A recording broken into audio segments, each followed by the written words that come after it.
你好，欢迎来到我们的第4课时。那在实践编程之前呢，我们先来掌握一下代码规范。毕竟呢，优秀的代码呢，我们从规范开始。那规范的第一部分呢，就是一个命名规范。命名规范中呢，又包含了文件以及文件夹命名的规范、常量和变量的命名规范、类的命名规范。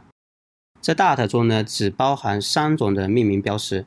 其中第一种呢是叫做首字母大写驼峰命名法，例如呢，我们 is class name，is 的 i 是大写 ，class 的 c 是大写 ，name 的 n 是大写。那这种命名规范呢，主要用于我们的一个类的一个命名。第二种呢就是首字母小写驼峰命名法，例如 is parameter name， 常用于常量以及变量的一个命名，这也是我们比较常见的，比如说前端 JS 里面的一个命名规范。小写用下划线连接的一个规范，例如 is a Flutter file name， 这种呢常用于我们 Dart 中的一个文件以及文件夹的一个命名方法。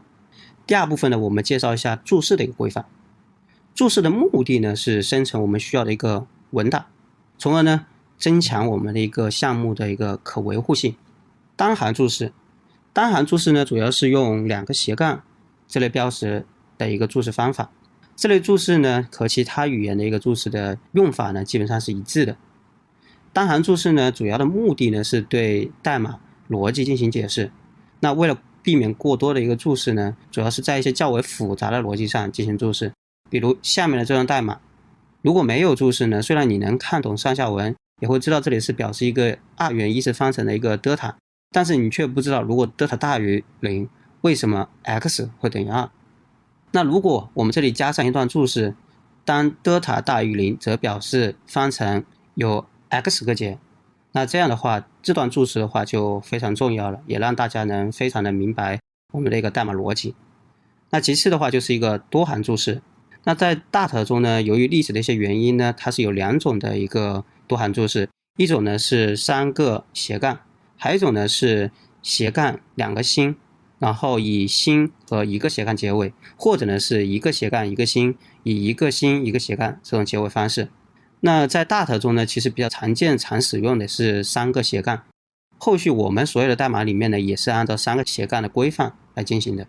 多行注释的一个作用呢，其实是主要是在几个方面。第一个是在类的一个注释方面。那类的注释的话，它第一行的话就是主要介绍类的一个作用，其次第2行的话就是一个空行，第3行的话就是对类的进行一个补充，其次也应该介绍一下类返回出去的对象的一些功能，或者里面的一些核心的一些方法。那其次的话是对函数的一个注释。对函数注释的话，则需要第1行也是介绍函数的一个功能，第2行的话是一个空行，第3行以后呢是对函数的进行一个解释，并对它的一些参数以及它的返回数据进行一个补充说明。那这里的话，我们可以看一个例子。假设呢，我们有一个 APP 首页的一个库文件，那首页库文件中呢，包含了一个 homepage 的一个组件。homepage 组件中呢，又包含了2个比较核心的一个方法，一个是 get client time， 另一个是 build 方法。那下面的注释呢，我简单介绍一下 homepage 这个代码的一个注释。首先第一部分呢是介绍类 homepage 类的一个作用，代表是 APP 首页入口。然后其次第2行的话是一个空行，第3行的话是对这个组件库的话进行进一步的一些解释。那第2部分呢，就是对 homepage state 的类的一个注释说明，叫做首页有状态组件类。其次第2行是一个空行，第3行的话是来对这个类进行一些补充的说明。那接下来的话就是对 get client current time 进行一个解释。那首先的话，第1行的话还是介绍它的一个作用，获取当前时间戳。第2部分是一个空行，第3部分的话是对参数的一个说明，然后其次对该函数的话一个补充说明。接下来的话就是对 build 方法的一个说明。那这样的话就是一个类似于一个比较标准的一个注释文档。在进行了标准的一个代码注释以后呢，我们就需要一些工具，然后将注释的文档形成一个文档 API。那根据上面的一个代码注释呢，我们可以利用官方的一个工具叫做 Dart Document。这个工具在 Dart SDK 中已经提供了，在 Dart 的同一个目录下。如果你在第3课时呢，已经将那个 Dart SDK 增加到那个环境变量里面，那这个工具的话则可以直接使用。如果没有的话，就按照第3课时的方法，然后再重新设置一遍就可以。接下来的话，我们打开命令行工具，然后进入当前项目里面，或者呢，我们在 Android Studio 里面点击界面上的 Terminal， 打开命令行窗口，然后运行一下 DOC 命令。那运行结束以后呢，会在当前目录呢生成一个 DOC 的一个文件夹，然后在文件夹中呢，我们可以直接打开文件夹里面的一个 index.html 文件。那这浏览器打开以后呢，你就可以看到图一所示的一个文档结构了。接下来的话，我们可以看一下具体的一个文档结构的一个信息，比如说我们可以看一下 homepage state 类的一个说明，是不是按照我们注释的文档上的信息然后说明的。其次呢，我们可以看一下函数 getCurrentTime 的一个注释说明。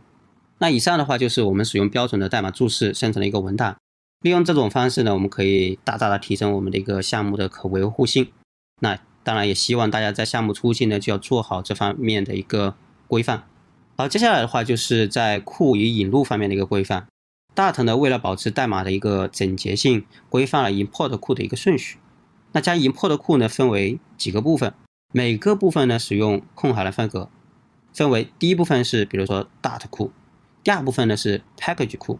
那其他的未带一些协议头的一些库的话，比如说 util.dart 的话，就放在最后部分。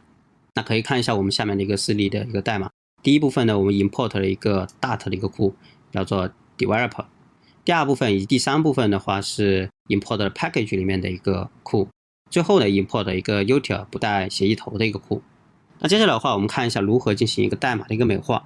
在代码美化方面呢， Dart 呢是有跟前端一样的工具，叫做呢 Dart Format 这样的工具。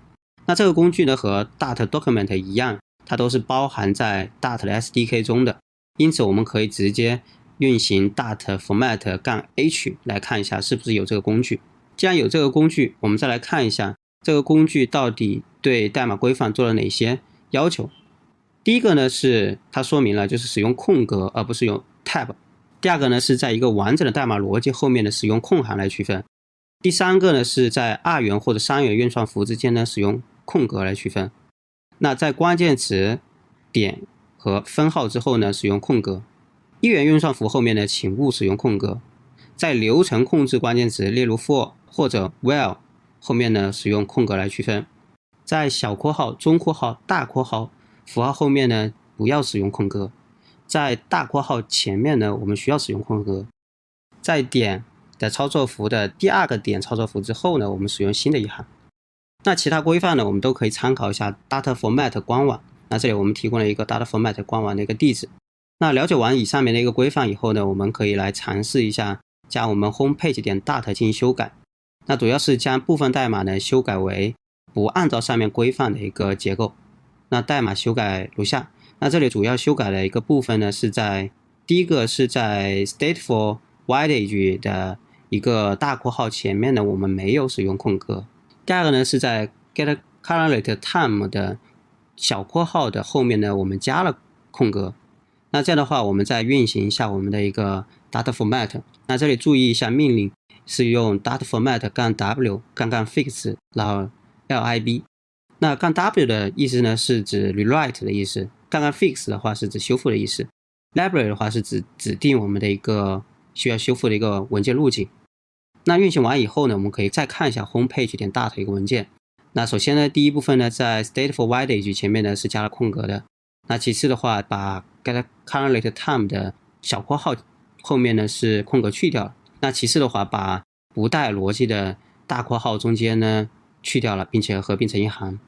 那以上就是 Dart Format 的一个工具介绍。那接下来的话，我们再来介绍一下一些规范的一些格式的一些要求。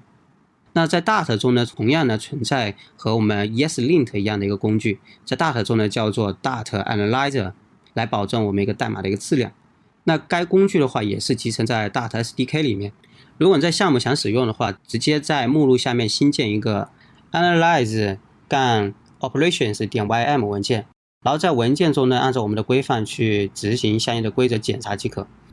目前现有的一些检查规则呢，可以参考我们 Dart Lint Rules 的一个规范。那为了方便呢，我们也可以使用现成的一些第三方库已经配置好的一个规范模板。那这里有2个库，一个叫做 pedantic， 另外一个叫做 effective -dart。如果我们在项目中需要使用它的话，首先我们需要在 pubspec.ym 中新增一些配置来指定第三方库。那这里的话，我们在 dependencies 里面以及 dev dependency 里面增加了 pedantic 的一个依赖。那当然的话，这里的话大家只需要在 dev dependency 里面增加配置就可以。那配置完上面的一个配置以后呢，我们在当前项目里面的话，运行一下那个 Flutter public upgrade， 然后去下载这个 pedantic 的一个库。接下来的话，我们在本地新增的 analyzer-options.ym 中，我们新增下面的一个配置。那这里的配置主要的作用呢是 include pedantic 的一个 analyzer-operations.ym 文件。那如果我们认为 pedantic 不满足我们的要求呢，我们可以在 data lint rules 的一个官网规范里面，我们选择自己需要的一个配置。那这里的话，我觉得还不满足我们的要求，我们需要增加一些 style 以及 document 的一些配置。那上面的话，我们就增加了 style 的一些配置，比如说大小写啊，以及文件的一个命名啊等等。那其次的话，我们也增加了一些注释规范的一些要求，然后必须对每个类进行注释啊等等，必须对每个方法进行注释等等。在增加完上面的配置以后呢，我们只需要在当前目录运行 Data Analyzer Library， 然后运行完成以后呢，我们就可以看到一些提示、警告或者一些报错的信息。这里的话，我截取了一下我在当时去开发的时候的一些错误的一些提示啊，比如说它提示了我们没有在 main 类中呢的一些 public 方法增加一些文档说明啊。其次的话，我们在 main 类中呢，我们使用 import 了 developer 这个库，但是没有使用。第3点呢，就是我们在 main 类中呢 import 了 homepage.dart 库，也没有使用。那第4点呢，就是我们在 homepage.dart 中呢，我们定义了 getCurrent time， 然后增加了它返回类型为一个 string， 但是我们并没有做任何的一个返回。那第5点呢，就是在 homepage.dart 中呢，我们使用了一个 build 方法。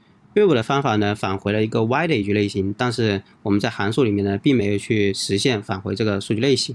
那这些问题的话，就非常清晰的说明了我们的目前代码存在的一些问题。那有了上面的一些工具呢，我们在团队规范的时候呢，就非常简单了。那最后呢，我们看一个综合的一个实践的一个例子。那学完本课时呢，我们就按照上面的规范来实践一下。我们在上一课时中，我们已经教大家实现了一个比较简单的一个 Hello Flutter。那现在呢，我们希望实现一个较为复杂一点的，就是在 APP 中呢显示我们当前的一个时间。那以下呢是我们的一个开发步骤。这里呢就涉及到上面的一些命名规范，比如说第一步，我们需要在 library 下面创建一个 pages 目录。那第2点呢是在 pages 里面创建一个类为 homepage.dart 的一个文件。那这里的文件的命名呢，就需要按照我们上面的一个文件的命名规范。那在 homepage.dart 中呢，我们需要创建2个类，一个是 homepage， 另外一个是 homepage state， 也必须要按照我们上面的类的一个命名规范。那第4点呢，就是在 homepage state 里面创建2个方法，一个是带返回类型的一个 string 类型 getCurrent time 方法，另一个是带返回 wide 的一个 build 方法。那这一点的话，也是必须要按照我们上面的一个命名规范。第5点呢，就是实现这2个方法，具体实现代码的一个过程，可以看一下我们下面的一个代码结构。那第6点的话，就是在 main 函数中呢，引入我们 homepage.dart 一个模块，并且调用我们 homepage 这个组件类。详细的呢，可以看一下我们课时里面的一个代码示例。在编程完以后呢，我们就运行一下我们的 data format 来美化我们的代码结构。在运行完美化代码结构以后呢，我们再运行一下 data analyzer 来校验我们的代码是不是按照规范进行开发的。那如果上面的代码呢已经是标准的规范了，因此如果你去运行这个2个工具的话，是不会发现任何问题的。那在检查完成以后呢，如果没有任何问题呢，我们再运行当前程序，那结果的话就可以看到图5的一个效果了。最后我们总结一下本课时学习的一些知识点。本课时呢主要介绍了一些命名规范、注释规范以及文档生成、库域引入规范，以及我们代码美化的一个方法。最后利用 Data Analyzer 来进行工具化校验，保证我们的一个项目代码的一个质量。那学完本课时以后呢，你需要掌握这些基础的一个规范，并且特别需要掌握 Data Format 和 Data Analyzer 工具的一个使用。那为了上面演示的一个效果更佳呢，我们可以将时间变成自动更新的方式。当然，这里的话就涉及到我们接下来讲的第5课时的一个生命周期的一个内容。具体的实现效果以及原理的话，我们会在接下来的第5课时的生命周期以及第6课时的有无状态组件中，我们会详细的介绍到。谢谢大家。